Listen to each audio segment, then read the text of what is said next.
Alors, on se retrouve sur cette vidéo pour donc terminer le thème 1 et la partie 1, génétique et évolution. Effectivement, il y a un chapitre qu'on n'a pas fait, le dernier, chapitre 4, qu'on n'a pas fait parce il n'est pas dans les attendus de l'écrit. Normalement, que ça change d'ici là, mais je pense pas. Donc vous retrouvez le fameux bandeau bleu qui vous montre il n'est pas dans l'attendu de l'épreuve écrite. Pour autant, on va le faire et on va essayer d'aller assez vite, même si on va voir toutes les notions du chapitre.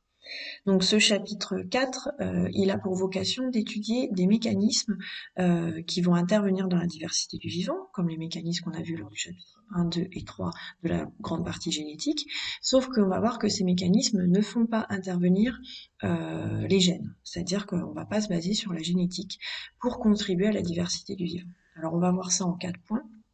Donc premier point, premier cadre, c'est des choses que vous connaissez, on a déjà vu en fait. Il se trouve que il y a des associations dans le monde vivant et que certaines de ces associations contribuent à la diversification du phénotype, mais pour autant, ce ne sont pas des associations où l'un des deux partenaires est inclus dans l'autre, c'est-à-dire qu'il n'y a pas d'échange génétique en fait, il n'y a pas de transfert horizontaux de gènes.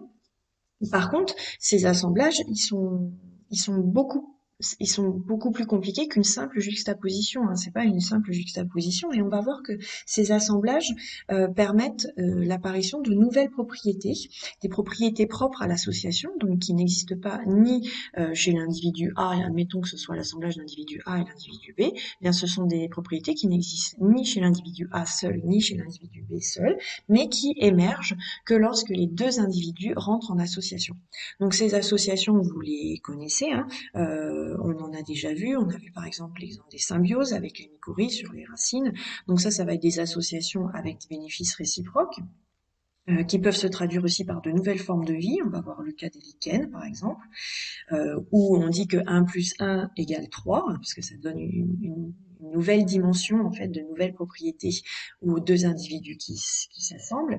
Et puis on va voir qu'il y a aussi des relations qui peuvent paraître, comment dirais-je, négatives ou en tout cas qui n'apporteraient pas de bénéfice à l'une des deux espèces, et on va voir que ces relations peuvent aussi contribuer à une diversification du phénotype. Donc ça, à travers 3 exemples assez rapidement.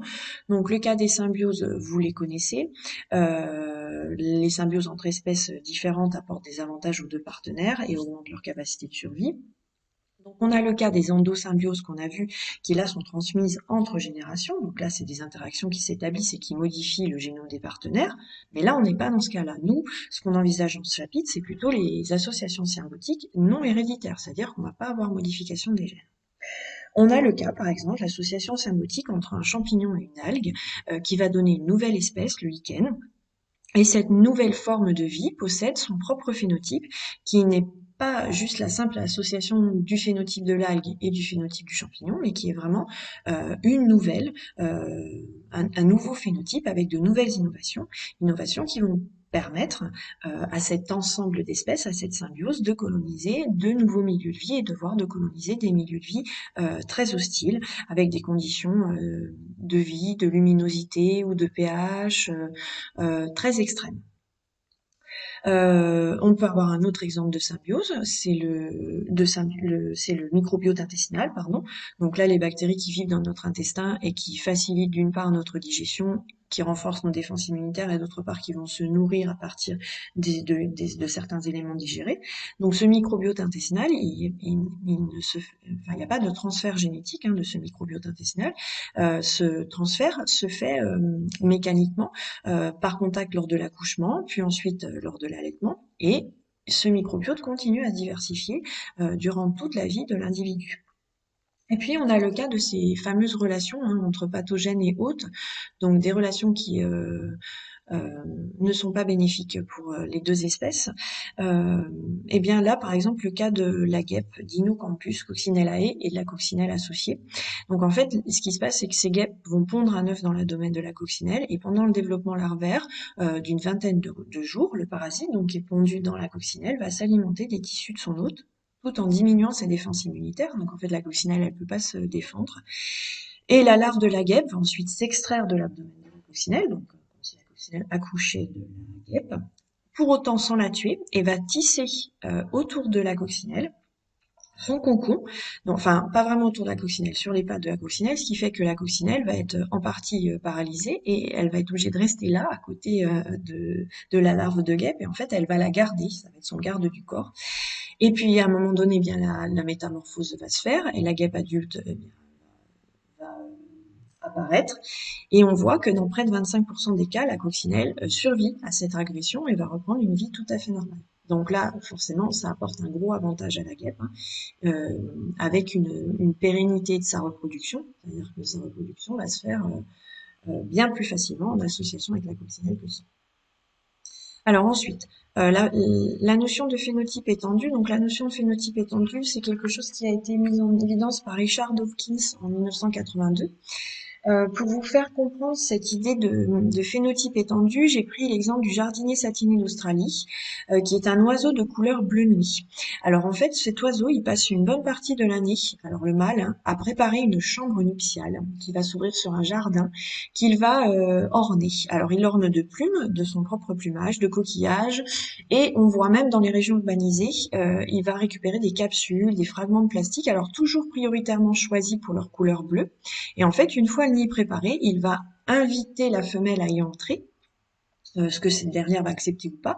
Et en fait, on s'aperçoit que le phénotype de l'oiseau ne se limite pas à son propre pelage, c'est-à-dire à la propre expression de ses gènes, mais il y a un prolongement de l'expression de ses gènes en dehors de son corps, et ce prolongement se fait par rapport à son nid. Donc le phénotype d'un individu ne se limite pas à l'ensemble des caractéristiques de son organisme, mais s'étend au-delà, s'étend aux modifications de son environnement dues à ses comportements.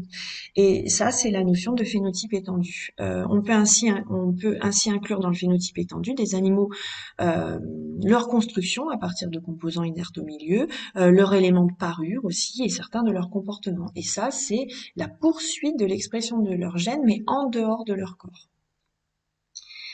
Ensuite, il y a quelque chose sur lequel on va s'appuyer parce qu'on fera 3 exercices que je vous proposerai par la suite.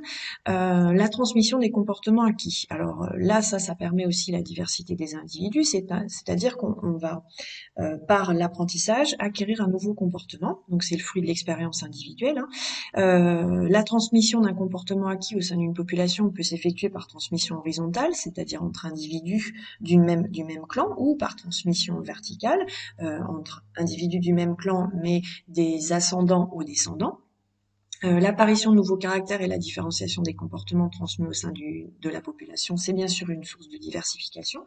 Et pour autant, ça n'est pas fondé sur l'ADN. Alors vous le verrez avec l'exercice des dialectes des Bruants à couronne blanche, le premier exercice d'application, vous verrez que cet apprentissage est conditionné par l'environnement dans lequel on vit et pas par ses gènes en fait.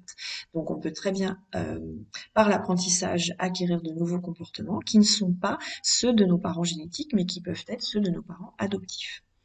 Et vous pourrez étudier l'acquisition de certains types de comportements grâce aux 2 autres exercices, les macaques de l'île de Koshima et les mésanges en Grande-Bretagne. Donc c'est des exercices assez simples, vous verrez, j'en parlerai après. Et puis pour finir, eh bien l'évolution culturelle et l'évolution biologique. Donc on sait très bien que le partage et la transmission de pratiques et de savoirs au sein d'une population, ça constitue ce qu'on appelle la culture. Et cette culture, elle se transforme dans le temps et elle transforme la population. Elle fait intervenir des innovations culturelles qui peuvent être sélectionnées si elles sont avantageuses. Donc c'est le même principe que la sélection naturelle, sauf que là c'est pas une sélection naturelle sur des caractères liés à un patrimoine génétique, mais c'est une sélection naturelle sur des acquis, des facultés à faire, à appréhender son environnement. Et puis, elles peuvent être non sélectionnées ou contre-sélectionnées si elles servent à rien, inopérantes ou si elles sont perdues par hasard. Donc, l'évolution de la biodiversité résulte aussi de cette interaction entre l'évolution biologique et l'évolution culturelle et la sélection naturelle qui s'opère sur la culture. Donc là, vous lirez, je vous ai mis un petit texte pour vous faire comprendre comment ces innovations peuvent perdurer, comment elles peuvent disparaître. Elles peuvent disparaître par dérive, elles peuvent disparaître aussi parce qu'il n'y a plus l'effectif qui utilise cette culture, en tout cas qui la met en œuvre, diminue peu à peu. Et là, il y a la disparition de la culture comme la disparition d'une espèce en fait par manque d'effectifs et par manque de pérennité de l'espèce. Et, et on sait que cette hérédité, elle n'est pas seulement fondée sur l'ADN, hein. On sait qu'il y a d'autres mécanismes qui contribuent à la diversification des êtres vivants au cours du temps, et que cette évolution résulte bien sûr d'interactions entre l'évolution biologique et l'évolution culturelle.